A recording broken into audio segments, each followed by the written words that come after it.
The sun is shining here. As I told you earlier, it's super humid. And I don't think I told you we put in a water feature on the weekend. So I'm just blissing out here, sitting at my desk, talking to you, listening to my water feature tinkle through my windows. It's very springish here today. Welcome to the Tradies in Business podcast with your hosts, Warwick Bidwell and Nicole Cox. Divert your phone and grab a brew as Waz and Nick unpack tips, tales, secrets and stuff-ups from guests both inside and outside your trade, helping educate and inspire you to break the cycle of gut-busting and money stress and create a true trade business.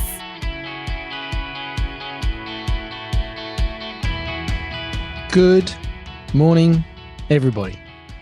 Good afternoon, everyone. Good evening. And good night. Good night. Anybody think we scripted that, but it's just because we're permanently idiots. So it makes it easy. I feel sorry for our families sometimes with the level of lunacy that you and I get up to every day. I'm pretty sure there's lots of eye rolling in our houses when our families hear us talking on our podcast episodes. Listeners, how the heck are you? Hope you're well, safe, all in one piece. Haven't lopped the end off any of your fingers.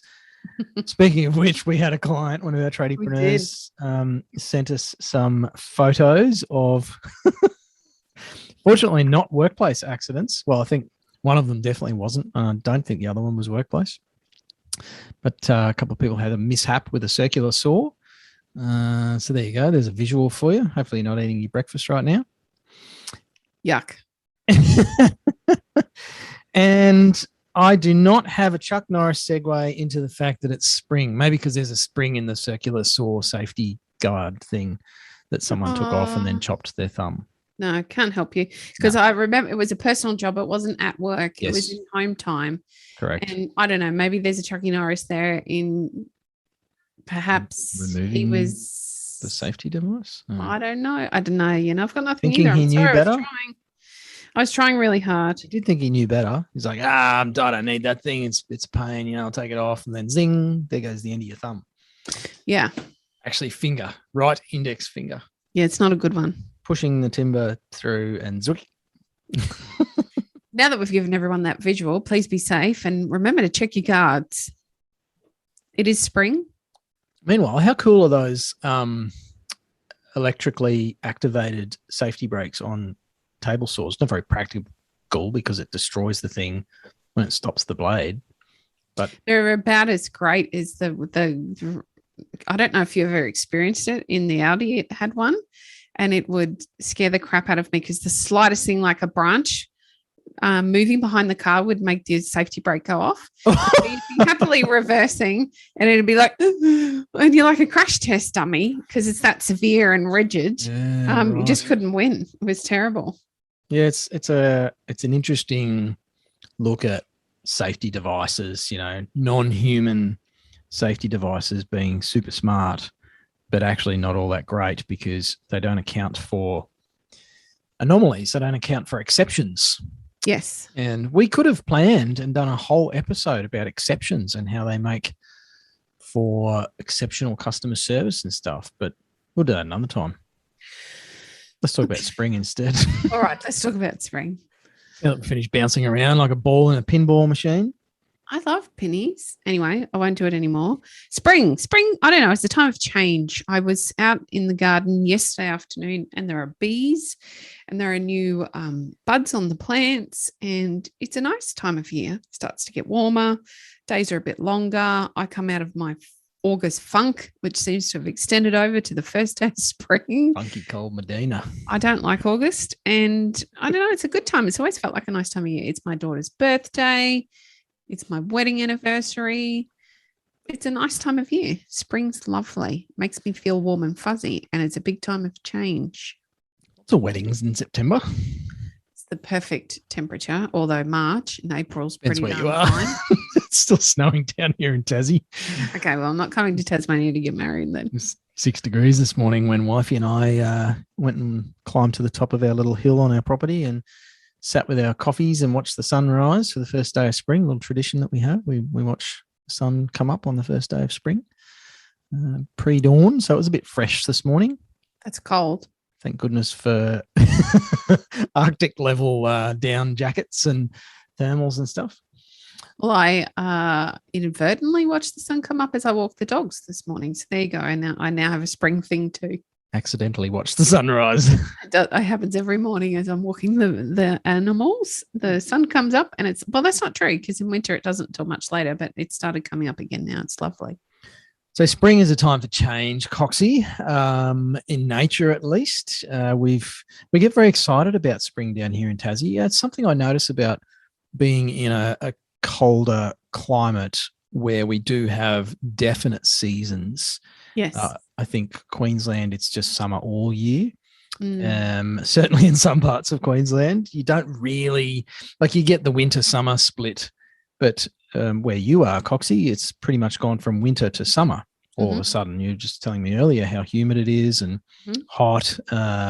It'll probably be another 3 months before we get to 27 degrees down here in Tassie, and then it'll happen 3 times, and then it'll be back into autumn. Yes. But you do notice down here, people start to get that sense of excited anticipation for what's to come. And, the days are getting a little longer. You can see some of the lots of deciduous trees down here and fruit trees and all that sort of stuff starting to bud and little flowers appearing. There's a lot more bird life and a lot more activity around in nature. And I think that flows back to people's energy levels. So lots of festivals and people dragging the mountain bikes out of the sheds and dusting them off and the camping gear. And yet in a lot of parts of Australia, I noticed that was missing because I did spend most of my life in Queensland and certainly on the mainland. And I think we can create a bit of that in our businesses. And yes, this is a serious hump day episode now, thanks to Woz. I think we can create a lot of that anticipation and excitement, even if we feel like it's not there. It's not there externally.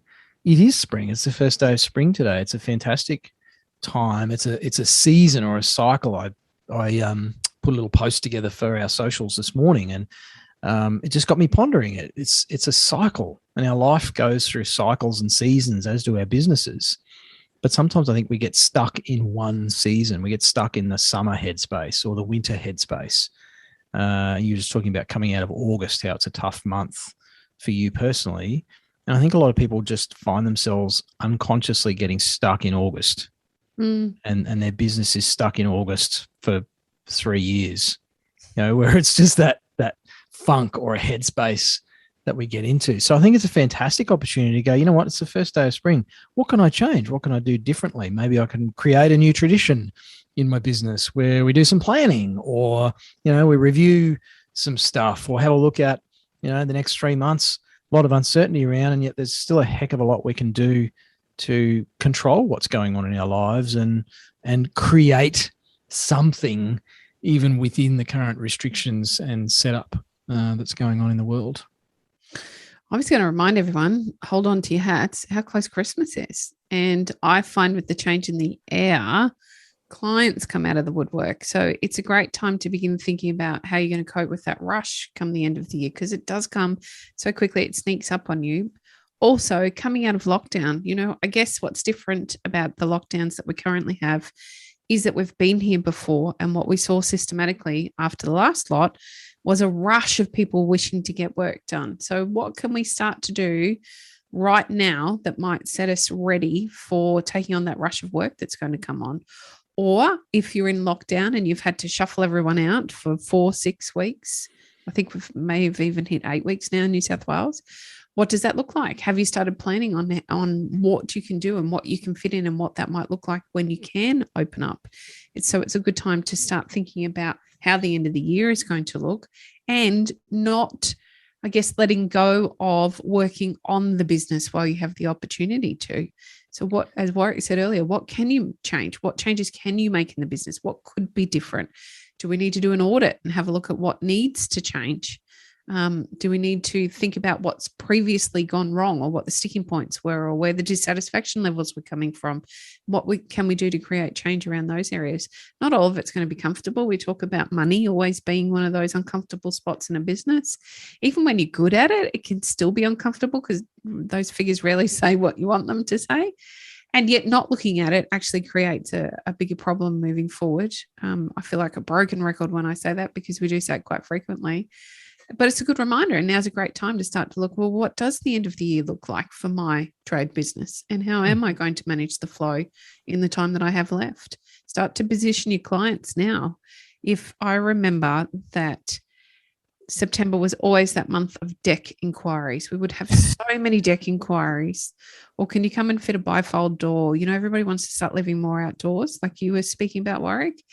And there's just no way we could get those done before Christmas. So it became part of the screening questionnaire. Do you wish your work to be completed by Christmas? It was a small change we could make right now that meant that we weren't wasting our time on people that we couldn't possibly help before the end of the year because we were already booked out or we already had an overflow from another area. So, you know, perhaps it's time to look at what historically happens for your business and are there some changes you can make to prevent some of those stress points from coming in right now? Yes, and I've been nodding along and listening and agreeing 100% with you, Coxie, which is that's not unusual. We agree on a lot of stuff. And if you're listening to this and you're thinking, yeah, but what if people don't come out of the woodwork? What if we don't come out of lockdown? What if, I don't know, something else happens? So what? Yeah. So you get ready for something and it doesn't happen. What does it actually cost you to start planning ahead, to drop a few emails out to clients? At least you're prepared for if it does change, you've got that ready and you've created opportunity. And if it doesn't, so what? So you put an hour or two into something that's going to set you up for some awesomeness. And if it doesn't come to fruition, maybe you can actually repurpose some of that work that you've done and, dare I say, pivot into something else. Maybe you change your copy up and you know, you can adapt and talk to people about what's going on for them, but you've at least got your email database sorted so you can send out a spring campaign. Because many of you, we know, don't do that. You don't have your email database sorted. You don't do regular email communication. Maybe this is the first of many that sets you down a better pathway. So there's definitely a benefit in doing all of that, in looking ahead, in planning for Christmas. We know Christmas is coming. That's a definite. It may look a little different to previous years. Who knows? But then that's been the case forever, Coxie. Yeah, we've never known. The only certainties are that the sun comes up every day and that nature knows what's going on and people think they know what's going on. But in reality, we haven't got a clue what's ahead of us. We don't. And times like this, we're quite reminded of that when we feel like so much of that choice is taken away from us. And yet we still have a lot we can choose. There is still, absolutely, even in deep lockdown, there's a lot you can choose about what's going on in your day-to-day life. And I totally understand that may, you know, you might be sitting in your chair snuffing your nose at me thinking, well, what would you know? And that's a fair question. What would I know? What I know is that we've all been in these positions, perhaps not for as long as some of you listeners here today. And we can take lessons around the choices we can make. You can choose how you spend that hour a day that you get to exercise. You can choose whether you continue to work on the business stuff right now so that you're positioned and ready when the time comes. You can choose to do some cash flow forecasting and maybe some what if analysis so you can understand what it might look like if it does extend on all the way to Christmas. Is that going to be a deal breaker? Are there some new services that I could start to put in place that will actually work around what the lockdown looks for me at the moment? How can I make some change in my business so I can start to drive an income rather than being totally stuck here? These are the choices you can still make even in the deepest of lockdown. So I'm certainly not being sympathetic to where you're at. I'm simply trying to point out that choice is still yours in some areas, and you should exercise that right to choice while you can. I have a choice for you, though, being a great tradies and business partner. One of the choices that I can give you is that we have a webinar next week. Next Monday afternoon at 4:30. We're trialing a new time. I know it snuck up on me too. Next Monday afternoon. So that's Monday, the 6th of September. Did I get that date right? Correct. 4:30 p.m. We are going live with a webinar around cutting your quoting time in half. So we know that we've got clients at the moment in deep lockdown that can't do any work, who cannot keep up with the quotes they're being asked to do. They're doing all of their quotes via Zoom. Sure, it's challenging for them as a business owner. They're Sparkies. However, they have the opportunity to put a few disclaimers in. They're able to hit up with a reasonable ballpark price so that the clients have got an idea, and they're starting to lock them in so that they've got work set and ready for as soon as the parameters allow them to do it. However, you may not have that, and maybe a typical problem for you and your business is that you're overwhelmed by bunches of quotes for tie kickers that don't ever convert. We're going to teach you how to get rid of the tie kickers. We're going to teach you how to cut that time in half so you've got more time to spend either working on or in the business, so that you can start to drive those small changes that we talk about so frequently. If you head on over to the website, tradiesinbusiness.com.au/live-webinar. Yes, you nailed it, Coxie. I did. You hit us up on any of our socials. There's buttons everywhere to make it super, super easy for you to come and register. It's not a sales fest. We're going to give you all the facts. There's a great little handy sheet that you get to take home with you that'll give you all of the information that you require to make those changes in your business. We're all about supporting you while we can. We've made it at 4:30 in the hope that plenty of tradie and tradie wives can join us. It's webinar format, so we don't actually get to meet you personally. You'll kind of be hidden by the screen. You'll only see Warwick and I, which I know it's really boring, but we do put together a nice little slideshow for you, so you're not just stuck looking at our faces for the whole hour. And I promise there'll be bunches of information in it for you as well. So why not make a choice today to start making a change about the way you're quoting, or potentially going to move forward on your quoting within your business, and join us next Monday afternoon at 4:30. What a way to spend a Monday afternoon. I can't think of anything better than spending my Monday with you, Warwick. You spend every Monday with me. I know. Almost, anyway. It's a good thing that I enjoy your company. Dear idea. All right. So spring is here, gang. Take the opportunity to make some change, small or big.